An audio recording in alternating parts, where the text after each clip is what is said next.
आता 2005 साली जेव्हा मी सुरुवात केली तेव्हा मानसोपचार आणि लैंगिक समस्या याच्यातच प्रॅक्टिस करायची हे माझं जरी ठरलेलं होतं तरी सुद्धा केवळ त्याच प्रकारचे निश ज्याला आपण म्हणतो ते पेशंट्स माझ्यापर्यंत पोहोचणं येणार मधला काही जो कालावधी गेला तेव्हा येणाऱ्या प्रत्येक पेशंटला एका वेगळ्या पद्धतीने या सगळ्या बाबतीत एज्युकेट करणं हे काम माझं चालूच होतं.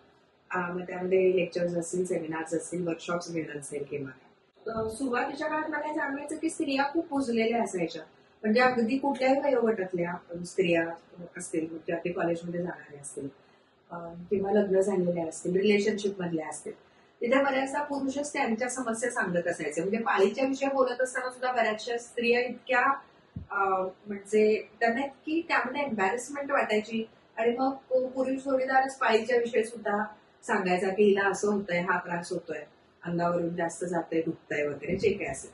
त्यामुळे सेक्सच्या विषयी बोलत असताना त्यांना बोलतं करणं हे खूप मोठं चॅलेंज असायचं. पण बऱ्याचदा काय व्हायचं की मी पण समोर त्यांच्यासमोर बसणारी एक स्त्रीच असा त्यांच्या डोक्यात विचार होत असायचा आणि मग त्या हळूहळू ओपन अप व्हायच्या.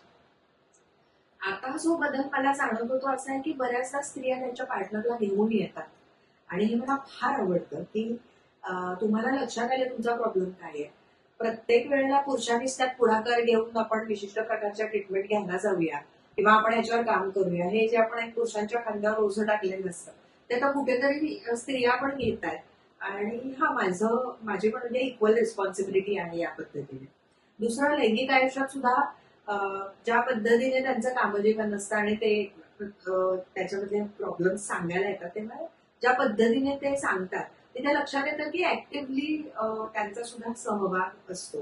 म्हणजे फक्त की आता पुरुष जोडीदाराला मला काहीतरी केवळ एक प्रतिसाद द्यायचा आहे किंवा त्याला हवंय म्हणून हे लैंगिक आयुष्य चालू आहे, कामजीवन चालू आहे, हे कमी झालेलं आहे. आणि तिथे मला हवंय किंवा मला विशिष्ट प्रकारे इच्छा आहे, या एक विशिष्ट गोष्टी मला हव्यात हे जोडीदारापर्यंत स्पष्टपणे पोहोचवणं हे पण चालू झालेलं आहे. जे आणखी कमेंटेबल आहे असं मला वाटतं. ते आणखी पोचायला पाहिजे. म्हणजे सगळीकडे पोचणं गरजेचं आहे. कारण तरच आपण एकंदर लैंगिक आयुष्य, कामजीवन या बाबतीत आणि यातले विचार या बाबतीत एक निकोप समाजात राहतोय असं म्हणता येईल.